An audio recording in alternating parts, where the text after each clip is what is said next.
Hei, morjesta kaikille. Tänään ollaan täällä Forssa Tammelassa ja Torronsuolla.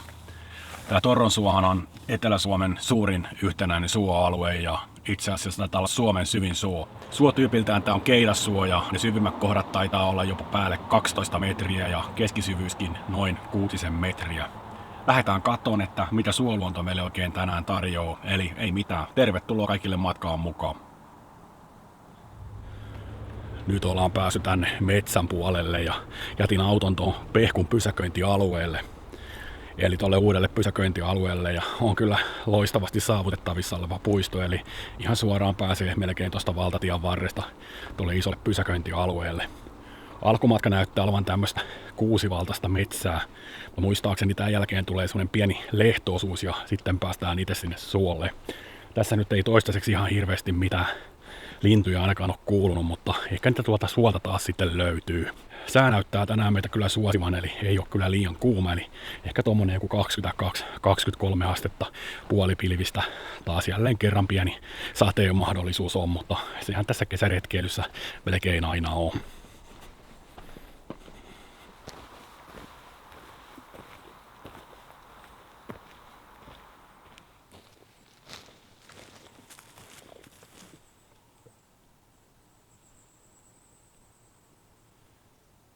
Hippiäisiä.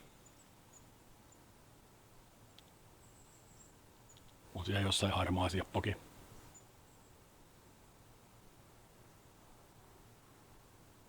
Ja remontoi ja vasaran pauke kuuluu.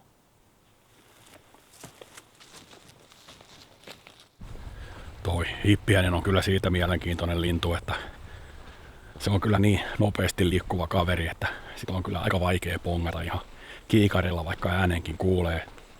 Siinä vaiheessa, kun luulee saamansa siihen kiikarin kohdistettua, niin se onkin jo hypännyt seuraavalle oksalle. Oikeastaan tämä sama pätee kyllä aika moniin muihinkin lintuihin.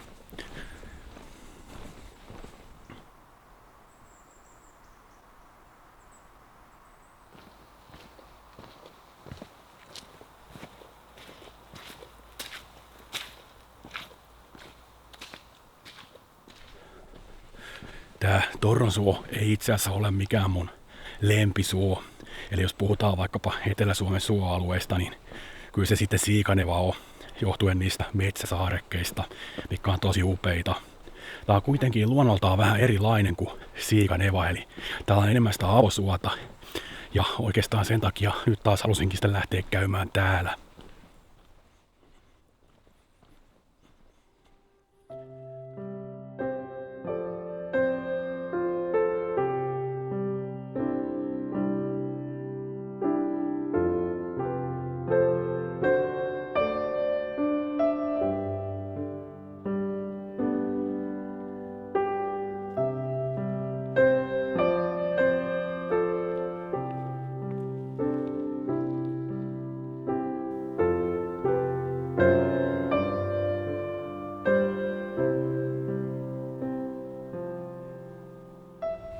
Mä en tiedä mikä mulle tekee, mutta tää suoluonto ylipäätänsä, niin tää on ihan niinku niitä ykkösjuttuja tässä luontoharrastuksessa. Eli kaikki nämä tuoksut ja kaikki niinku, miten täällä niinku puut kasvaa vähän vaikean näköisesti ja ylipäätänsä niinku tää kasvillisuus ja linnusto ja muu.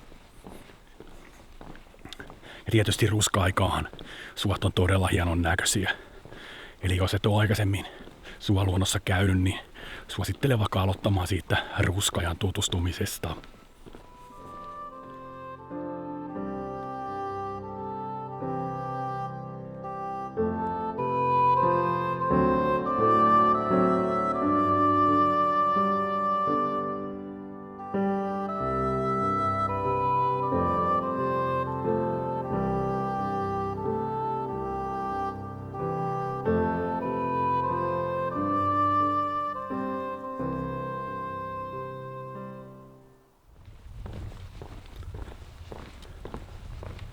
Tää Torronsuo on siitä aika jännä suo, että vaikka tuolla parkkipaikalla olisi enemmänkin autoja, niin ei täällä loppujen lopuksi ihan hirveästi tällä pitkällä kierroksella yleensä sitä väkeä vastaan tule. Siis totta kai sitä tulee, mutta ei nyt mun mielestä kuitenkaan sillä lailla niin kuin liiaksi asti. Tokihan sitten Siikainevalla tulee huomattavasti vähemmän. Mutta ihan hyvin tänne on sekaan mahtunut. Yksi semmonen pikkasen häiritsevä asia tää Torronsuolla toki on, eli tuon läheisen valtatien meteli kuuluu tänne suolle kyllä aika hyvin, varsinkin tässä alkumatkassa, mutta no, kaikki ei aina voi saada.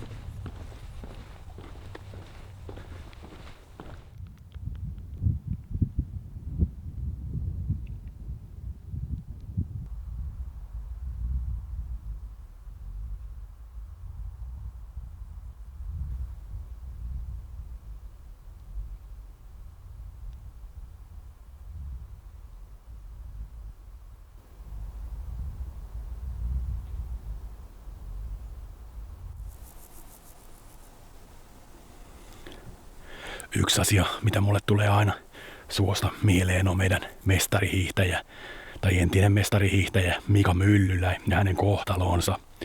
Myllähän reenasi sillä tavalla, että hän veti ihan saavujen kanssa niin tuolla avosuolla lenkkiä, jolloin tietysti niin saatiin aivan loistava harjoitusvastus. Se, mitä Mikalle sitten myöhemmin kävi, niin no, mun mielestä Mika ei ole siihen ihan pelkästään itsesyyllinen, vaan tämä dopingin käyttö oli kyllä laajemminkin varmasti Suomen maajoukkueen ja sen johtohenkilöiden ja varmasti myös monen muunkin tiedossa. Ja ylipäätänsä niin en usko, että Suomen maajoukkue oli ainoa, joka siihen aikaan ainakin käytti sitä dopingia. Rauhamestarin muistolle mulle itselle niin Mika on aina se ykköshiihtäjä niin nyt kuin todennäköisesti jatkossakin.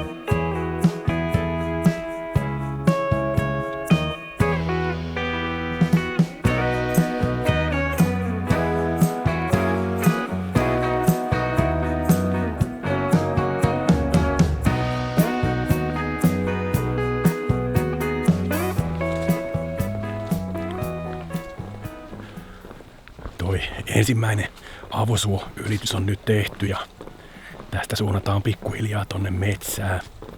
Muistaakseni tässä alkaa nyt vähän semmonen tylsempi osuus, eli taidetaan mennä jopa hiekkatielle asti ja sitten lähdetään kohti vanhaa kvartsilouhosta, mikä tuolta löytyy.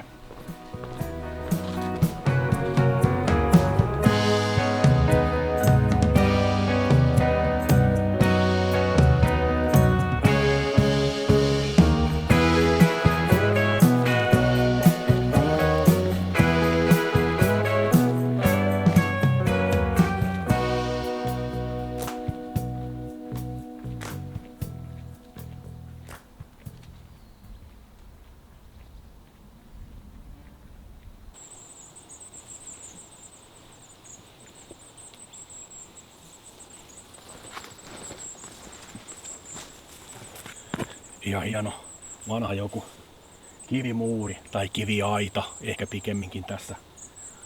Tää nyt ei ole enää suokierrosta, vaan poikkesi vähän tähän Ilvesreitillekin välillä. Ihan sen takia, että kuulin, että tässä oli äsken parvinoita pyrstötiaisia. Nyt niitä kyllä ei enää näy.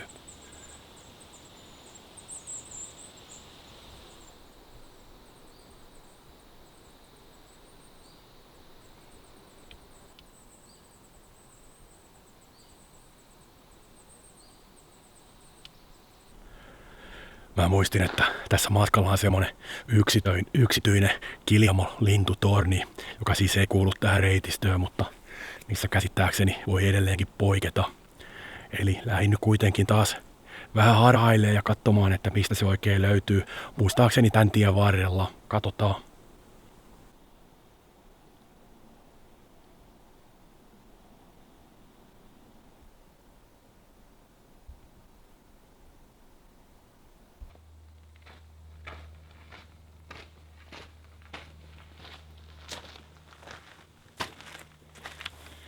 Ja ei muistanutkaan, että tässähän on myös tämmönen laahu. Ja tosi itse asiassa tämän tien varrella, kun tänne tullaan, niin siinä on myös toinen semmoinen laavu, missä ei ole tulipaikkaa, mutta mikä mahdollistaa kuitenkin yöpymisen. Ja se on muistaakseni tosi iso, eli sinne mahtuu kyllä sitten useampikin henkilö.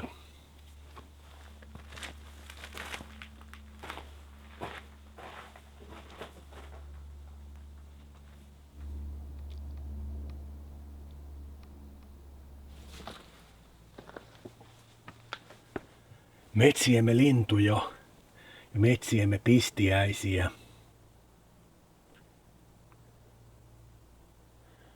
Ja hauska tämmönen infotaulu tässäkin.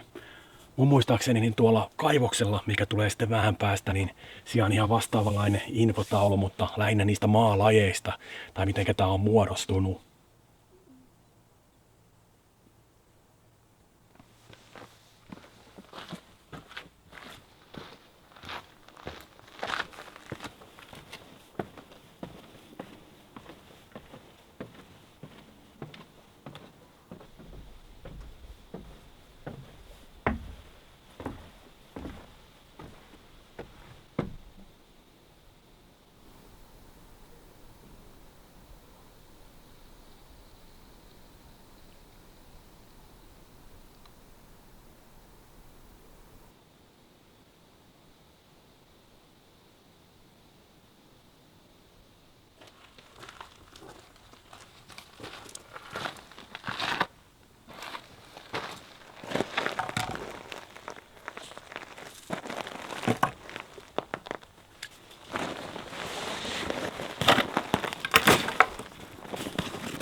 Mä luulen, että pidetään pieni kilinä kuuluu. Ei oo sitä mitä luulette, että pidetään pieni evästauko nyt tässä näin, koska tää on yleensä aina semmonen rauhallinen paikka ja nytkään tässä ei ketään oo.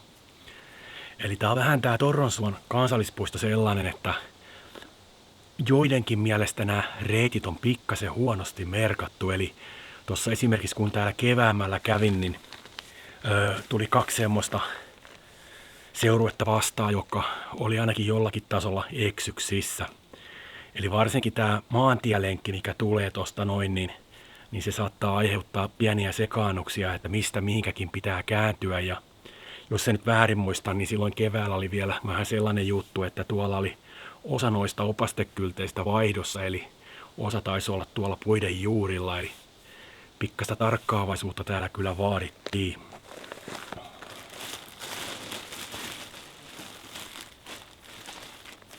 Tänään meillä eväänä toimii tässä kohdassani kismetti ja sitten tällainen matkakuume smoothie, mangoa, appelsiinia, passionhedelmää. Katsotaan kun tää vetäsee, niin minkälainen ripuli tulee.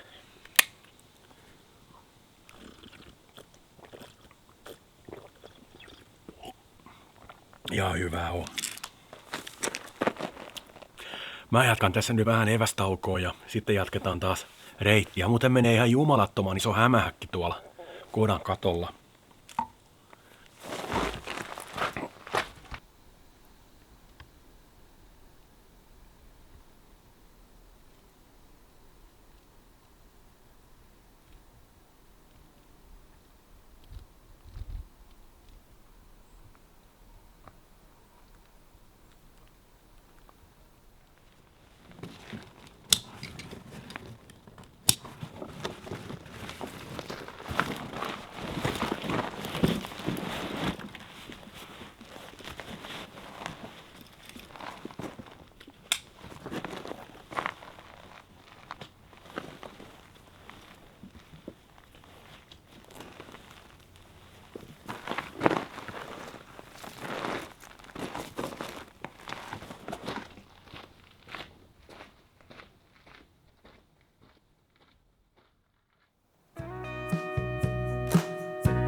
päästy pois taas tuolta hiekkatieltä ja ihmisten ilmoilta ja tänne Pitkoksille. Ja tosiaan tässä on tämmönen suolenkki välissä ja sitten sen jälkeen päästäänkin jo sinne Louhokselle.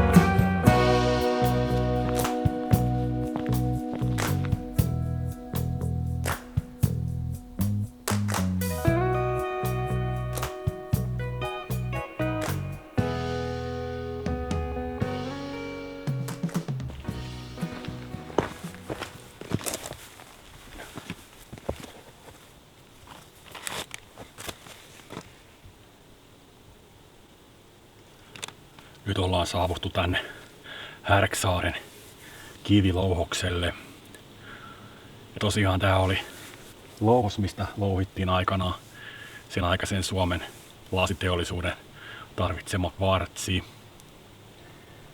Mä kuvaan kohta tuommoista muutamaa kuoppaa, mitkä tuolta löytyy, mutta aika jännä ajatella, että siihen aikaan se, mitä täältä on saanut, niin on sitten riittänyt kokonaisuudessaan siihen lasiin.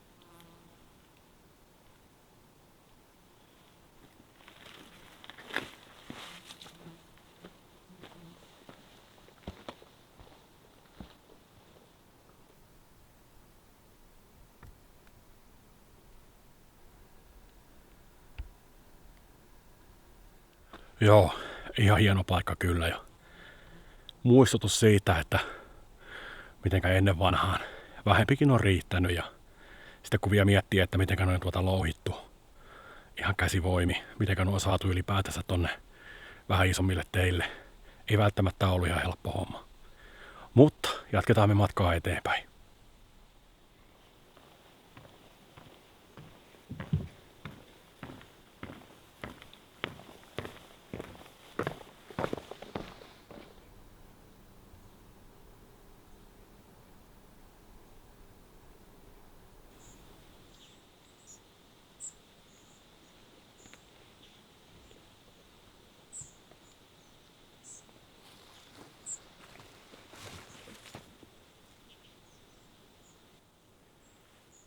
Aika vähäistä on ollut toistaiseksi kaikki lintulait.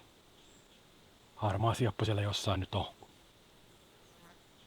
Ei siis mikään harvinaisuus.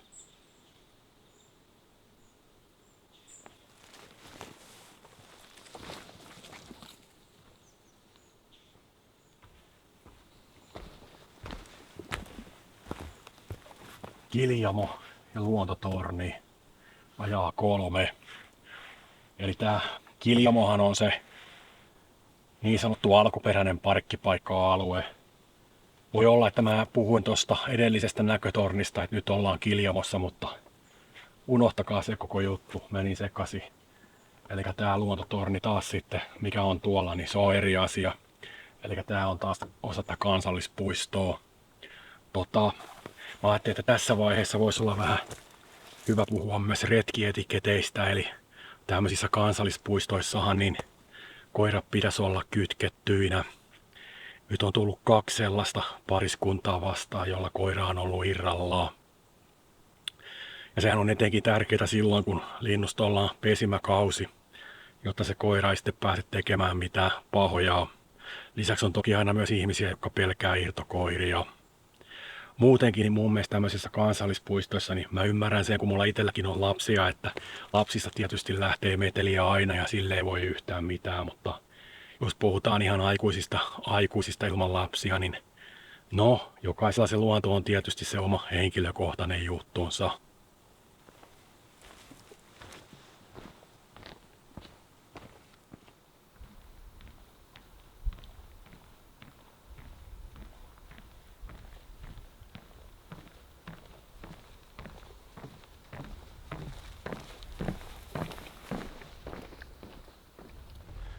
Yksi semmonen mielenkiintoinen aihe on myös tuo tervehtiminen. Eli mulla itellä on yleensä aina tapana tervehtiä, kun joku tulee vastaan. Paitsi silloin, jos mä näen, että joku kattelee jo valmiiksi jonnekin ihan toiseen suuntaan tai seurue keskustelee niin tiiviisti keskenään, että he haluaa ikään kuin sivuttaa sen koko kohtaamisen. Mutta mä oon huomannut kyllä näin, että kun puhutaan Etelä-Suomen puistoista, eli Nuuksiosta, sitten lasken myös niin kuin Torronsua ja Liasjärven niin siihen samaan, niin tervehtiminen niissä, niin se ei ole ihan samanlaista, mitä kun mennään jonnekin muualle. Eli näissä puistoissa on enemmän sitten niitä, jotka ei välttämättä tervehdi. Vaikka sä itse tervehtisit, niin ei välttämättä sanota yhtään mitään. Ja varsinkin jos puhutaan niin kuin noista nuorista, mitä tulee vastaan, parikymppisiä ja alle, niin niistä aika moni on sellaisia, että ei tervehdi. Tietysti eihän mikään pakota ketään tervehtimään, mutta no, mun mielestä ne vaan jotenkin sopii tämmöisiin luontokohteisiin, että kun joku tulee vastaan, niin ollaan vähän niin kuin samaa leiriä, että tervehditään. Ihan sama kuin mailen tuolla moottoripyörällä, niin kyllä mulla silloin aina lapanen nousee, kun joku tulee moottoripyörällä vastaan.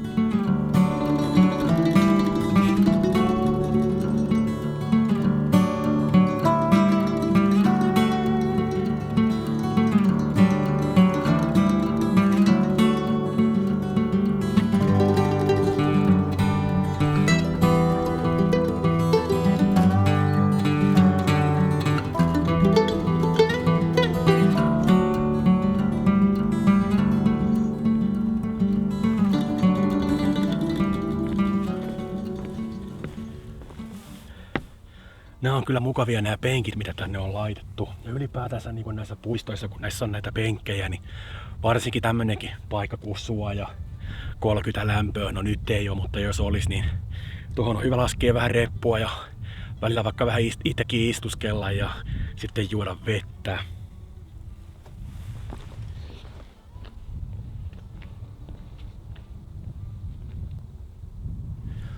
Joku varmaan ihmettelee, että minkä takia noi vanhat pitkokset kasataan tolla lailla tonne suolle ja jätetään yleensä sinne. No, ainakin tuolla Siikaneevalla niin oli joskus juttua siitä, että siinä kai sitten pesi joku elukka tai oliko se nyt joku kuoriaislaji vai mikä nyt onkaan, joka on kai aika harvinainen. Sitä ei sitten tiedä, että kuinka paljon niitä on, koska noita kasojahan on täällä varmaan satoja. No ei nyt varmaan ihan niin paljon, että onko niin, että 100 kasasta löytyy yksi sellainen nöttiäinen vai onko niitä sitten vaikka 50.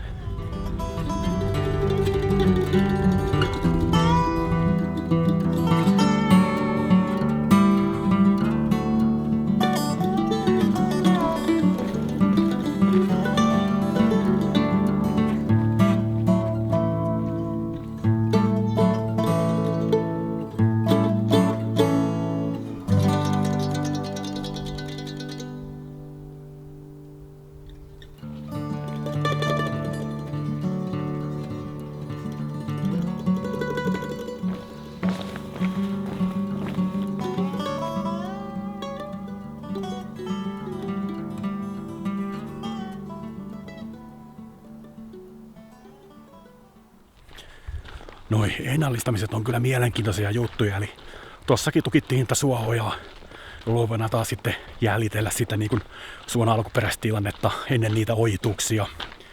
Ja vastaavasti niin ennallistamistahan tehdään myös kulottamalla, eli metsäpalon keinoin, joka ikään kuin buuttaa sen metsän lähtemään alusta, eli vastaa sitten niitä luonnonmukaisia metsäpaloja, jotka lähtee vaikkapa sitten siitä Salmasta. Tästä on nyt enää tosi lyhyt matka tonne näkötornille ja katsotaan, että mitä siellä kuvataan, vai kuvataanko riippuen ihan ihmismäärästä.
Taas on pirusti näitä lentomuurahaisia ja tämähän on aina linnulle semmonen juhlakausi.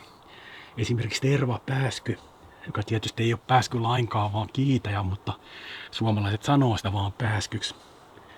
Lentelee suu auki, ammottava kita auki ja nappaa mikä kerkee. Nyt on näkötornissa käyty ja tossahan on myös sitten se makkaranpaistopaikka, mutta en nyt viittinyt siihen jäädä, kun siinä oli niin paljon väkeä. Ja tosiaan näkötornin jälkeen tulee heti toi Kiljamon parkkialue ja siitä on noin kilometrin kävely sinne Pehkun uudelle pysäköintialueelle, mistä mä tänään lähdin liikkeelle. Tässä välissä ei muistaakseni enää mitään ihmeellistä ole, eli voidaan ruveta tätä reissua lopettelemaan. Reitin vaativuustaso niin ehdottomasti helppo. Jos 10 kilometriä jaksaa kävellä, niin jaksaa kyllä tämänkin kävellä. Mutta hei, mä kiitän oikein paljon kaikkia tämän videon katsojia ja ensi kerralla sitten jotain muuta. Se on moi moi!